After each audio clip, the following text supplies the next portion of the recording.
Ça a d'abord été une clôture de barbelés.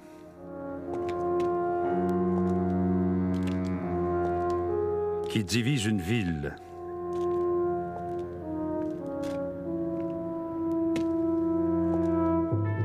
Qui emprisonne ses habitants.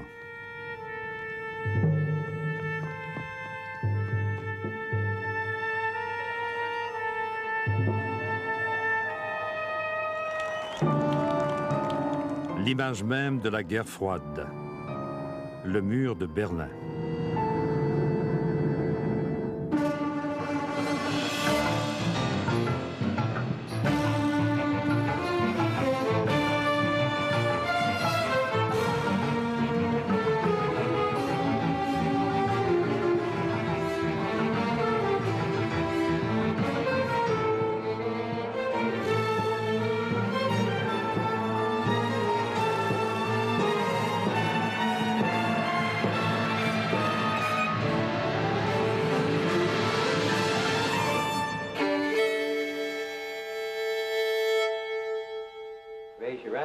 Memphis, Tennessee, mars 1958.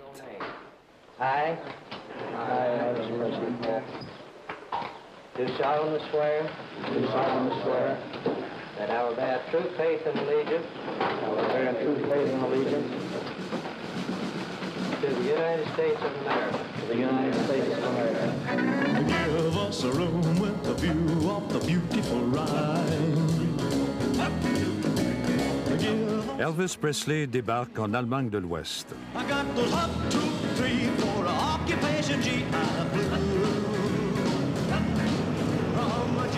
L'Allemagne de l'Ouest est le front de l'OTAN le long du rideau de fer.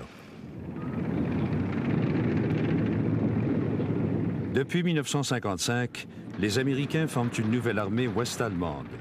Certains craignent de voir le doigt allemand sur la gâchette nucléaire de l'OTAN. Le réarmement allemand rappelle des cauchemars à beaucoup d'Européens, aux Russes surtout.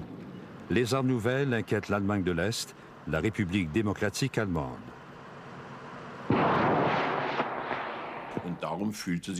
La RDA se sentait directement menacée par les armes nucléaires tactiques. Elle a donc accepté que l'armée soviétique, stationnée sur son territoire, se dote elle aussi d'armes nucléaires tactiques. Au cœur du territoire de l'Allemagne de l'Est, Berlin-Est est occupé conjointement par les anciens alliés de la guerre. À Berlin-Ouest, 12 000 soldats britanniques, américains et français sont entourés par un demi-million de soldats soviétiques et est-allemands. Les droits d'accès des Occidentaux sont protégés par l'accord des 4 puissances. Chaque jour, des milliers de gens circulent librement entre les secteurs soviétiques et occidentaux. La frontière ouverte de Berlin donne aux Allemands de l'Est accès à l'Ouest. Les dirigeants soviétiques et est-allemands veulent y mettre fin. Khrouchtchev pensait qu'il fallait faire pression sur les Américains. Et l'endroit évident pour cela était Berlin-Ouest. C'était donc une sorte de traitement de choc de la part de Khrouchtchev. En novembre 1958, l'Ouest rejette les propositions de Khrouchtchev à propos de Berlin. Khrouchtchev propose alors un traité de paix à Walter Ulbricht, le dirigeant est-allemand. C'est une menace aux droits des Occidentaux à Berlin. Il a dit qu'à moins de conclure un accord, Berlin serait rendu aux Allemands de l'Est dans les 6 mois. Nous y avons vu un ultimatum. Eisenhower avait l'impression que ce que les Soviétiques faisaient n'était pas vraiment dans leur intérêt.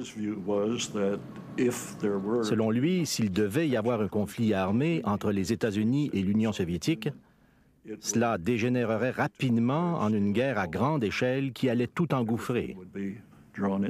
C'était cela le danger, le risque. Une nouvelle menace menace rouge sur Berlin-Ouest. L'exigence de Khrouchtchev que les États-Unis, la France et la Grande-Bretagne mettent un terme au pacte des 4 grandes puissances qui gouvernent Berlin pour la rendre à l'Allemagne de l'Est rouge laisse présager une nouvelle crise majeure. Les puissances occidentales ont réagi fermement, affirmant leur détermination à maintenir la ville libre. En quête d'un compromis sur le statut de Berlin, le secrétaire d'État américain John Foster Dulles consulte les alliés des États-Unis. Mais les discussions entre l'Ouest et l'Union soviétique n'aboutissent pas. C'est en tentant de trouver un compromis avec les Soviétiques que nous avons commencé à éprouver de sérieuses difficultés. Toute concession faite par l'Ouest aux Soviétiques était une érosion de la position des pays occidentaux. Entre-temps, les Soviétiques eux-mêmes s'étaient impliqués à Berlin d'une façon intolérable pour les Alliés. Il n'y avait donc déjà aucune issue possible, aucune solution négociée possible. Mais les discussions persuadent Khrouchtchev de mettre de côté son ultimatum pour Berlin et de se rendre à l'Ouest. Il décide de voyager à bord de l'avion le plus grand au monde, de fabrication soviétique. En septembre 1959, Nikita Khrouchtchev devient le premier dirigeant soviétique à visiter les États-Unis. Khrouchtchev a obtenu ce qu'il voulait, soit une visite aux États-Unis où il serait traité en égal. En outre, il a obtenu un entretien avec Eisenhower qui, selon moi, lui a indiqué que s'il ne posait pas trop de gestes provoquants sur le terrain, il pourrait obtenir de plus en plus d'avantages des pays de l'Ouest. Lors de discussions avec Eisenhower, un nouvel esprit de coopération apaise la crise. Mais les espoirs de Khrouchtchev d'une trêve de la guerre froide ne durent que 6 mois. La veille du grand sommet de la paix à Paris, un avion espion américain U-2 est abattu dans l'espace aérien soviétique. Khrouchtchev est furieux.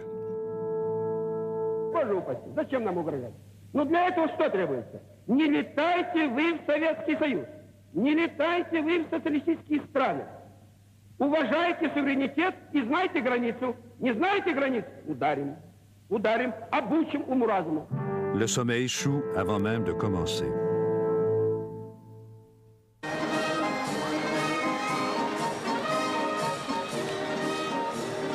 « 1959. L'Allemagne de l'Est célèbre 10 ans de réussite socialiste.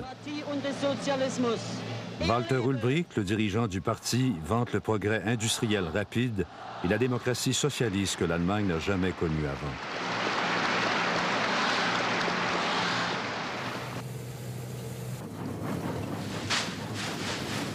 Les films de propagande dépeignent un paradis pour les ouvriers et les paysans.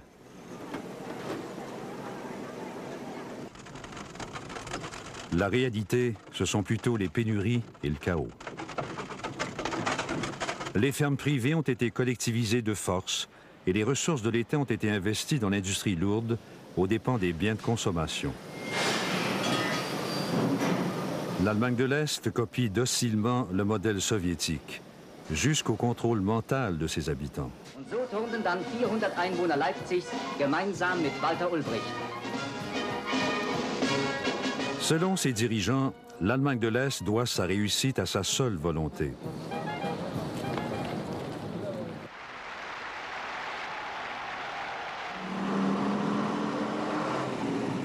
Mais en dépit du travail et de l'enthousiasme, seule l'aide soviétique maintient l'économie à flot. L'Allemagne de l'Est ne peut rivaliser avec la prospérité croissante de l'Ouest. La population de l'Est lorgnait vers l'Ouest avec ce que j'appellerais une certaine envie. Ils auraient aimé jouir du même confort, des mêmes biens, des mêmes possibilités. Et ils voyaient dans ce que nous appelions le socialisme à cette époque un système qui exigeait d'eux des sacrifices, sans rien d'autre que des promesses pour l'avenir.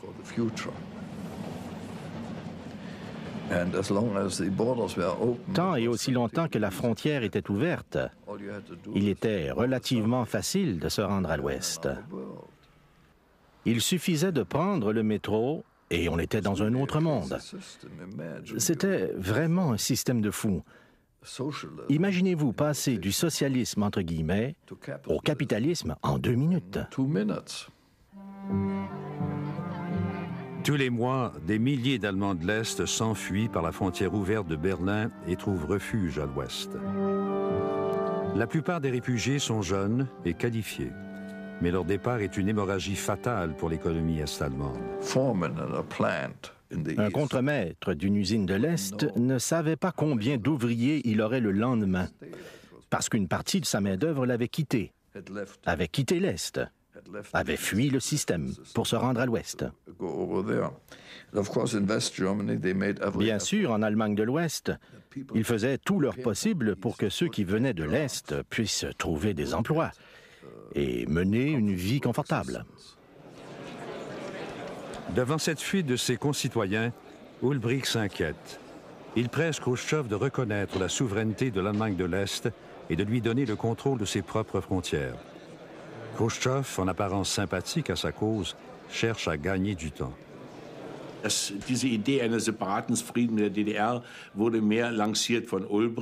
L'idée d'un traité de paix distinct avec la RDA venait surtout d'Ulbricht, qui voulait que la RDA soit liée par des traités fixes et qu'elle tisse des liens politiques avec d'autres pays.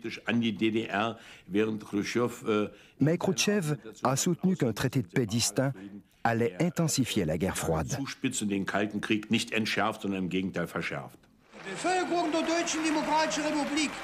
Ulbricht fait valoir qu'il ne pourra y avoir de paix durable en Europe tant que les deux États allemands, l'Est et l'Ouest, ne seront pas reconnus. Mais Moscou n'est pas pressé. La question allemande sera réglée au lendemain des élections présidentielles américaines.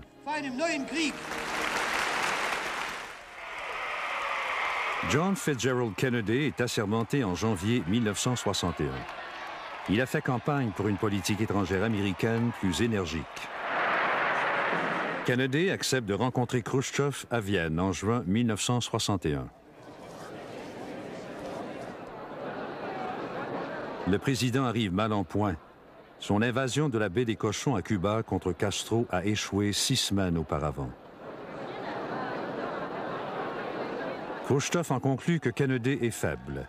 Il décide de bousculer le nouveau président. Il croyait que ce jeune président manquait d'expérience, surtout après le fiasco de la baie des Cochons. Il n'est pas arrivé en position de force. Khrouchtchev a dit « Écoutez, il s'est passé bien des années et les pays occidentaux ne font rien à propos de l'Allemagne et du traité de paix, et surtout de Berlin-Ouest. Je vais donc insister fortement sur ce point lors de ma rencontre avec le nouveau président. » Khrouchtchev insistait constamment sur le fait qu'il disposait de soldats tout autour de Berlin-Ouest et qu'il pouvait prendre la ville quand il le voulait. Et Kennedy a répondu « Eh bien, sans doute, mais nous avons combattu lors de la Deuxième Guerre mondiale et si nous sommes là, c'est de plein droit. » Il est devenu très émotif, très fâché. Ce jeune homme ne veut pas discuter avec moi de ce point très important. Et cela l'a rendu furieux. Ça a vraiment influencé son attitude. Il avait donc des sentiments partagés. D'une part, il accepte le fait qu'il a affaire à un dur, mais d'autre part, il juge qu'il n'a pas assez d'expérience, qu'il ne comprend pas très bien la politique étrangère. Khrouchtchev réitère son ultimatum et accroît le budget de l'armement soviétique. Kennedy demande à ses conseillers de dresser la liste des options militaires des États-Unis. Il était concevable qu'il n'y ait qu'une alternative, se rendre ou utiliser la force nucléaire, ce qui risquait de détruire à la fois l'Est et l'Ouest. Le président était donc très désireux de trouver un compromis. En juillet, Kennedy demande au Congrès des fonds supplémentaires pour la défense et il rappelle les réservistes. The source of world trouble and tension is Moscow, not Berlin. And if war begins, it will have begun in Moscow and not Berlin. For the choice of peace or war is largely theirs, not ours. Of all the presidents, de tous les présidents de la guerre froide, c'est Kennedy qui a été le plus durement confronté à la menace nucléaire. Il a pris cela très au sérieux. Et il craignait parfois que Dieu l'ait mis sur Terre pour déclencher une guerre nucléaire. Mais pour lui, il n'était pas question de quitter Berlin. It would be a mistake for others to look upon Berlin because of its location as a tempting target. The United States is there. The United Kingdom and France are there. The pledge of NATO is there. And the people of Berlin are there. It is as secure in that sense as the rest of us. For we cannot separate its safety from our own. Il a énoncé très clairement qu'il allait défendre le statut de Berlin-Ouest et la présence de ses troupes là-bas. Mais lorsqu'il a fait ces déclarations, nous avons remarqué une chose. Dans son discours, il avait comparé la démarcation entre Berlin-Ouest et Berlin-Est à une frontière de la liberté. Il n'a pas parlé de libre circulation à travers cette frontière entre Berlin-Est et Berlin-Ouest. Il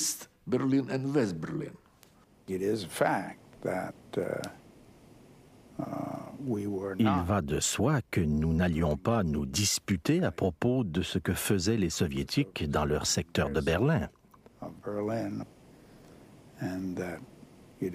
Et il est vraisemblable que le discours de juillet ait aidé Khrouchtchev à comprendre la position américaine.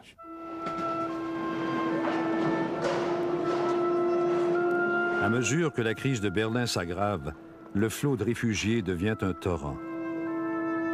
On craint que l'Allemagne de l'Est ne s'écroule, entraînant l'OTAN et les forces soviétiques dans un conflit. Tout le monde savait qu'il allait se passer quelque chose. Pas nécessairement à cause de l'atmosphère uniquement, mais depuis des semaines, des milliers et des milliers de gens avaient traversé à l'ouest. Et tout le monde réalisait que d'une manière ou d'une autre, l'Allemagne de l'Est allait réagir. En juillet, les Allemands de l'Est sont désespérés. Ils implorent les Soviétiques de les laisser endiguer le flot. Заявление Ульбрихта в беседе с нашим послом говорило только о следующем. Ulbricht a informé notre ambassadeur qu'ils en avaient assez des promesses que nous leur avions faites de signer un traité de paix et de leur donner le contrôle. Des promesses faites en 1958, 59, 60 et de nouveau en 1961. Ulbricht a dit que toutes ces promesses n'avaient fait qu'encourager l'exode de la population. Ou nous agissions, ou nous cessions d'en parler. On renforce les contrôles à la frontière est-allemande. À l'insu des services occidentaux du renseignement, Khrouchtchev et Ulbricht envisagent des mesures plus sévères.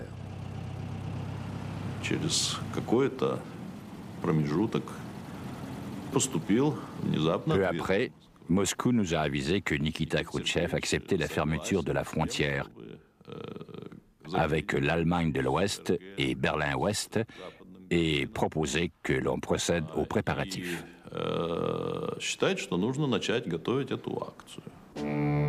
Le 12 août, les troupes soviétiques et est-allemandes sont mobilisées.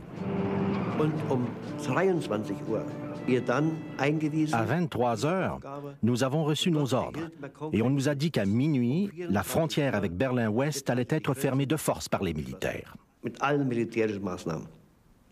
Tous les soldats étaient fortement armés. La milice populaire disposait de pistolets automatiques, de mitrailleuses et de toutes les armes disponibles. À l'aube, les soldats est-allemands sont prêts, rangés en ordre de bataille le long de la frontière du secteur.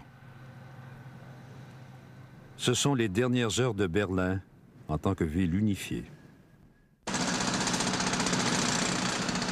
Le dimanche 13 août, les Berlinois se réveillent dans une ville divisée.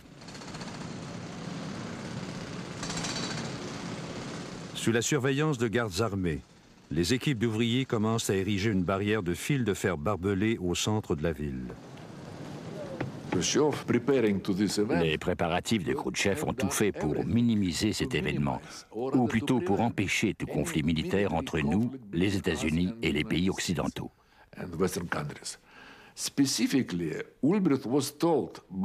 Khrouchtchev a notamment dit à Ulbricht, 2 jours avant l'événement, qu'il pouvait construire ce mur, mais qu'il ne devrait pas empiéter même d'un pouce sur les droits des Américains et des Occidentaux. Nous nous attendions donc à une réaction très vive, mais pas à un conflit militaire entre nous.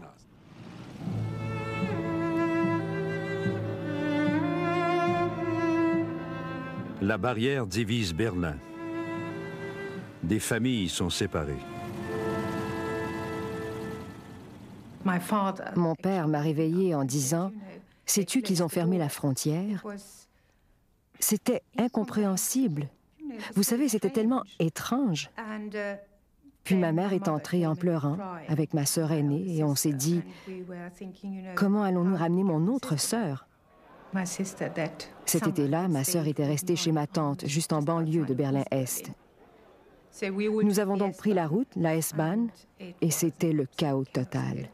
C'était terrible. Les gens pleuraient, criaient, certains avaient peur, d'autres étaient en colère. Et je me souviens que j'étais très effrayée. Je pensais que nous ne reverrions jamais ma sœur. Elle était perdue, pour ainsi dire.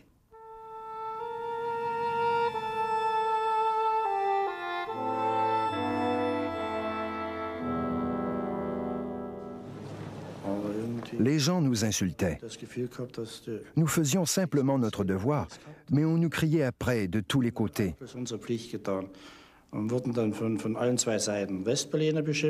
Les Berlinois de l'Ouest criaient après nous, tout comme les manifestants de l'Est. Nous étions coincés en plein milieu. Il y avait les barbelés, il y avait nous, les gardes, il y avait les Berlinois de l'Est et de l'Ouest. Pour un jeune, c'était terrible. Sie bitte bis hinter das sowjetische Denkmal zurück. Sie bitte für unsere Anweisungen.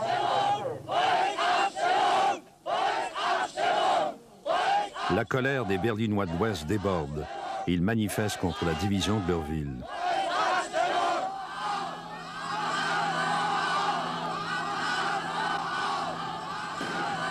Ils ne peuvent croire que les alliés occidentaux laissent les barrières en place. Les manifestations continuent, mais l'Occident proteste du bout des lèvres. Le maire Willy Brandt tente de calmer les foules et il craint une effusion de sang si les manifestants attaquent les barrières. Les Alliés ne savent pas trop comment réagir. Leurs droits n'ont pas été contestés. Erstmal waren wir wütend. Dann waren wir enttäuscht. Nous étions scandalisés et déçus également. Le maire n'avait pas réussi à persuader les commandants alliés de protester, même un peu. Les gens ne savaient pas vraiment ce qui allait se passer. Il a fallu près de 12 heures avant que l'on comprenne que le secteur intérieur de la frontière allait être complètement scellé. Personne ne savait trop quoi faire, quelle était l'envergure de ce geste. On s'était surtout concentré sur la menace, la possibilité d'une opération militaire pour empêcher les Soviétiques de pénétrer dans Berlin. Et voilà que soudain, tout le monde était soulagé de voir que les Soviétiques avaient trouvé une façon de résoudre leurs problèmes avec les réfugiés, de manière à ce que cela ne brime pas les droits des Alliés. Pour les Alliés, la frontière fermée stabilise la situation tendue à Berlin. Ce sont les Berlinois ordinaires et leurs familles qui en paient le prix. À Berlin-Est, un soldat y voit sa dernière chance de fuir.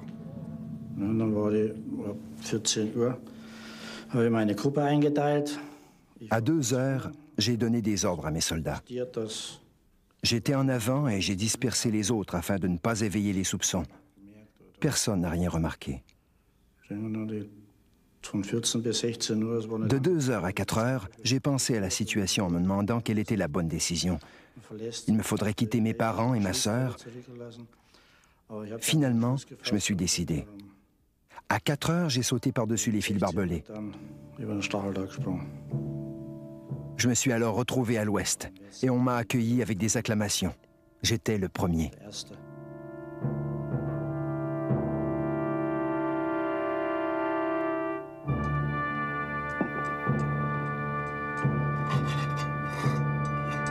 Trois jours plus tard, on commence à remplacer les barbelés par des blocs de béton.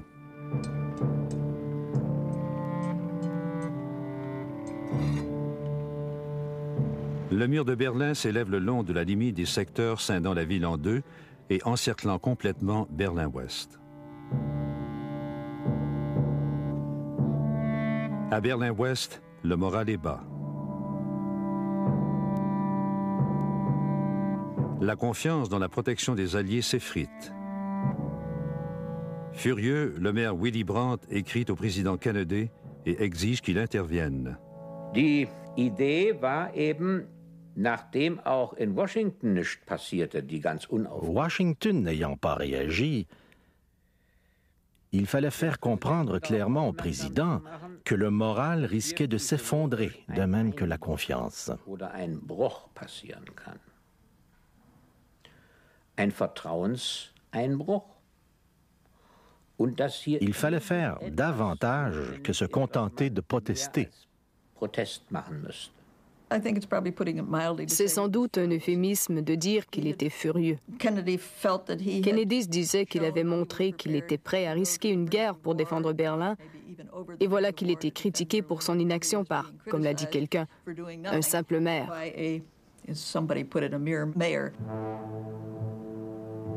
Mais Kennedy comprend qu'il doit poser un geste, montrer que les États-Unis veulent toujours défendre Berlin-Ouest.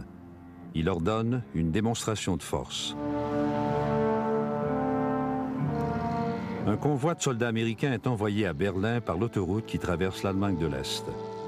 On veut ainsi tester la réaction de l'Allemagne de l'Est et réaffirmer les droits d'accès des Alliés à Berlin. Les Américains sont arrêtés et on les compte. Ils attendent et on les laisse passer.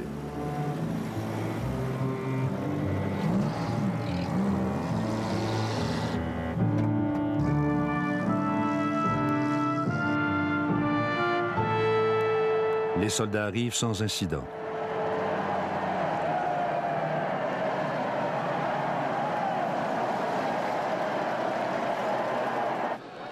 Le vice-président américain Lyndon Johnson s'envole pour Berlin à titre de représentant personnel de Kennedy. Il est accompagné par le général Lucius Ley, le héros du pont aérien de Berlin. Johnson apporte un message du président Kennedy. He wants you to know that the pledge he has given to the freedom of West Berlin and to the rights of Western access to Berlin is firm.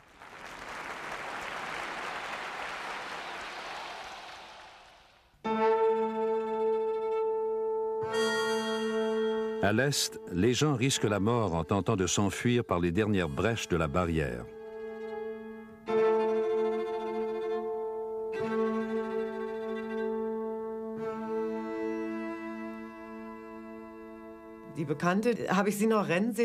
Soudain, j'ai vu mon ami partir en courant. Je me suis dit, « Mon Dieu, tu n'y arriveras pas ?» Et je ne pouvais pas courir. J'étais transformée en statue de sel. Puis une vieille femme m'a dit, « Vas-y, petite, cours toi aussi. Tu es encore jeune, cours. » Je me suis mise à courir. Mon ami s'est blessé au visage, mais moi, j'ai juste déchiré mon chandail. À part cela, je n'étais pas blessée. Nous étions incroyablement heureuses. Nous avons ri, nous avons pleuré. Nous venions de réussir. De nombreux autres se sont élancés vers la liberté sur un coup de tête. Un jour, il n'est pas rentré à la maison. J'ai attendu et attendu. Il n'est pas rentré pendant la nuit ni le lendemain, et je me suis dit, qu'est-ce qui lui est arrivé? Puis mon beau-frère est venu. Vous ne le savez pas, a-t-il dit. Il est à l'ouest. Tout mon univers s'est écroulé. J'ai dû aller chercher ces choses à son travail. C'était comme prendre les affaires d'un mort.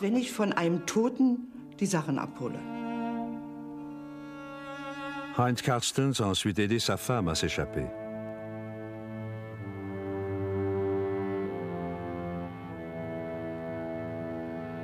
Là où la frontière passe au milieu de la rue, les fenêtres donnent directement sur l'ouest.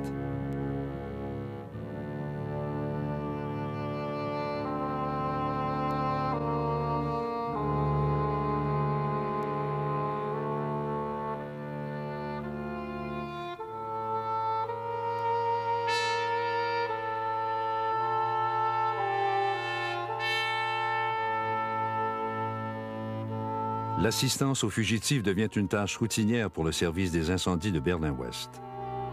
Nachher so, das spielte sich so ein, dass Leute springen wollten und Türme flüchten. Les gens qui voulaient fuir, ceux qui voulaient quitter, avaient l'habitude de lancer de petits morceaux de papier par les fenêtres sur la Bernauer Straße. Bernauer Straße. On y inscrivait le numéro de l'édifice, l'étage, la fenêtre, la seconde ou la troisième fenêtre, et l'heure, par exemple 10 heures, l'heure à laquelle il voulait sauter. Voici sans doute les scènes les plus dramatiques jamais tournées à Berlin. Tout en lançant ses affaires de la fenêtre d'un appartement qui donne sur la frontière de l'Ouest, un fugitif s'apprête à sauter vers la liberté dans un filet tenu par des policiers et des pompiers de Berlin-Ouest.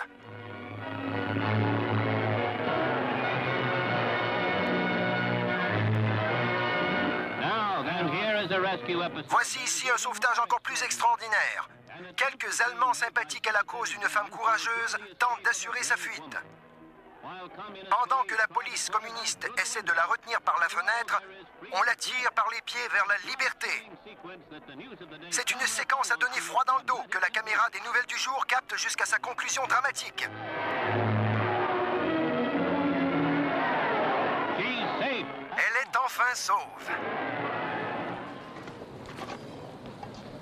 Les Allemands de l'Est bloquent même cette dernière échappatoire.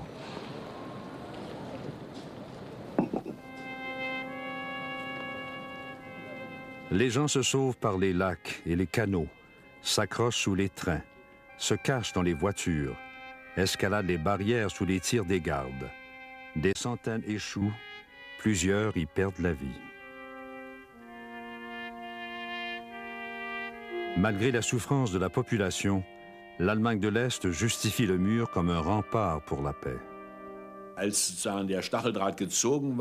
Quand on a posé les barbelés, l'argument principal était que la paix avait été préservée. Ce n'était pas une question de difficultés intérieures. Ulbricht a passé sous silence les problèmes économiques. On a toujours parlé de la barrière antifasciste. C'est ainsi qu'on la décrivait officiellement. Le rempart de protection.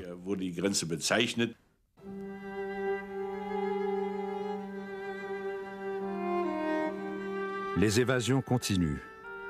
Les tueries continuent. On coupe les lignes téléphoniques. Désormais, les deux villes ne peuvent plus se parler. Aux rares points de contrôle des Alliés, la tension est grande. En octobre, un diplomate américain est arrêté par des gardes est-allemands au moment où il se rend à Berlin-Est. Les Américains décident de monter l'affaire en épingle et ils revendiquent leur droit de libre circulation à Berlin. Lucius Lee est de retour dans le décor. Claes disait que Berlin-Est était sous la responsabilité des Soviétiques et non des Allemands de l'Est. Il était résolu à ce que les Soviétiques reconnaissent leurs responsabilités. Afin de tester la réaction est-allemande, Clay donne l'ordre à des soldats américains armés d'escorter les véhicules à l'aller et au retour de la frontière à Checkpoint Charlie. Il m'a dit un jour, j'ai vite appris à négocier avec les Russes. S'il est une chose que les Russes comprennent, c'est la force. On ne doit jamais négocier avec les Russes si on n'est pas en situation de force. Pour illustrer son argument, Clay envoie des chars d'assaut à Checkpoint Charlie.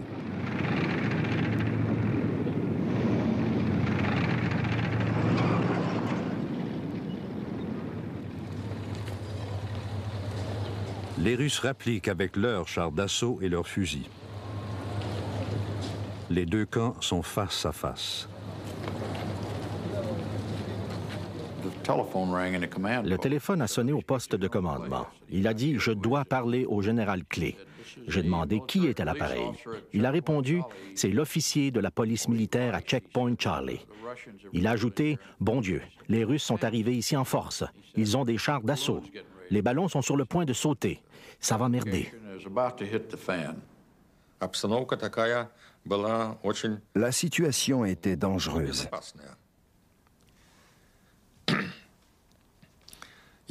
Les chars se faisaient face.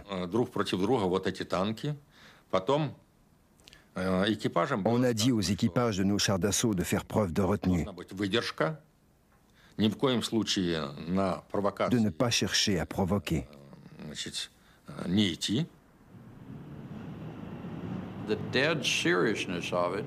La gravité de la situation s'intensifiait d'heure en heure. Les troupes occidentales étaient sur un pied d'alerte. Le commandement stratégique aérien était en alerte. L'OTAN était en alerte. Les soldats étaient rassemblés partout dans le monde. Et personne ne savait où cela allait exploser ensuite si jamais il y avait une escalade à Berlin.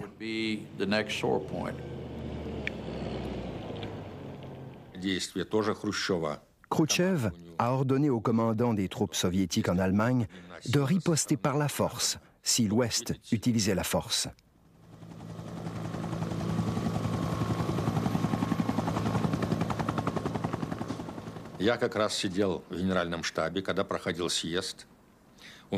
Je recevais de l'information du quartier général soviétique en Allemagne par une ligne téléphonique.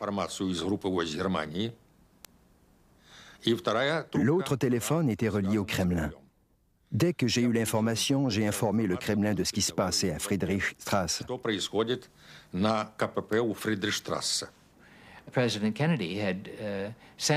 Le président Kennedy avait envoyé un message à Khrouchtchev par un nouveau canal privé qui avait été installé seulement un mois plus tôt afin de relier la Maison-Blanche au Kremlin. Le président Kennedy avait demandé à Khrouchtchev de faire le premier pas. Les Américains avaient envoyé un message. Ils disaient « Pour nous permettre de déplacer nos chars d'assaut sans perdre la face, vous devrez reculer vos chars d'une certaine distance. » Nos tanks étaient à 200 mètres des Américains. Le tank soviétique de tête a démarré son moteur et il a reculé de 5 à 10 mètres. Et on a reçu des instructions pour que les chars d'assaut américains se retirent exactement à la même distance. Ce n'était pas une raison suffisante pour déclencher une guerre. Khrouchtchev lui-même a dit « Nous n'allons pas déclencher une troisième guerre mondiale pour Berlin ». Les Américains l'ont compris, eux aussi. Les soldats se retirent, mais le mur subsiste. Les Allemands de l'Est le rehaussent et ils ajoutent des clôtures, des fils barbelés et des obstacles anti-chars. Pendant la première année, 50 Allemands se font tuer en tentant de passer à l'Ouest. L'un d'eux avait 18 ans.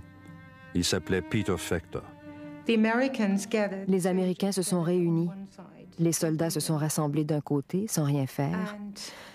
Et de l'autre côté, les Allemands de l'Est ne bougeaient pas non plus. Les policiers restaient chacun de son côté, tandis que le jeune homme était recroquevillé. Je me souviens qu'il était étendu en forme de S et qu'il criait. Il pleurait, il appelait à l'aide. Et à mesure que les heures ont passé, sa voix affaiblit.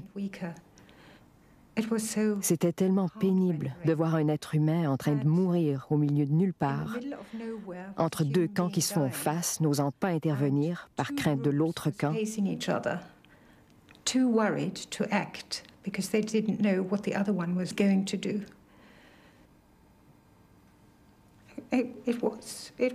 C'était vraiment horrible. On était là à penser qu'il était en train de mourir et on ne pouvait rien faire.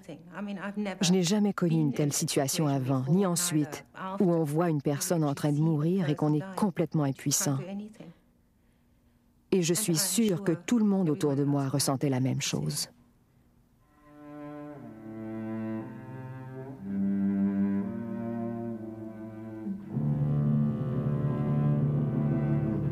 Le mur est le symbole suprême de la cruauté de la guerre froide et de la division de l'Europe. Son message est amer. Peu importe ce qui arrive au-delà de cette ligne, l'Ouest peut protester, mais il ne peut pas s'ingérer.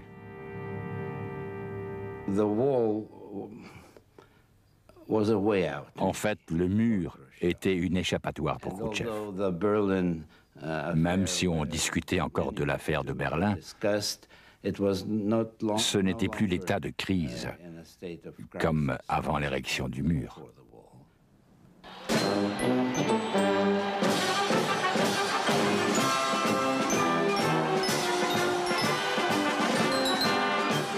En 1963, le président Kennedy se rend à Berlin-Ouest.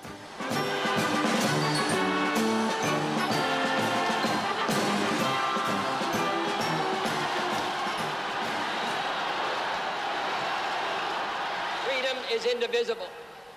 And when one man is enslaved, all are not free. When all are free, then we can look forward to that day when this city will be joined as one, and this country, and this great continent of Europe in a peaceful and hopeful globe. When that day finally comes, as it will, the people of West Berlin can take sober satisfaction in the fact that they were in the front lines for almost 2 decades.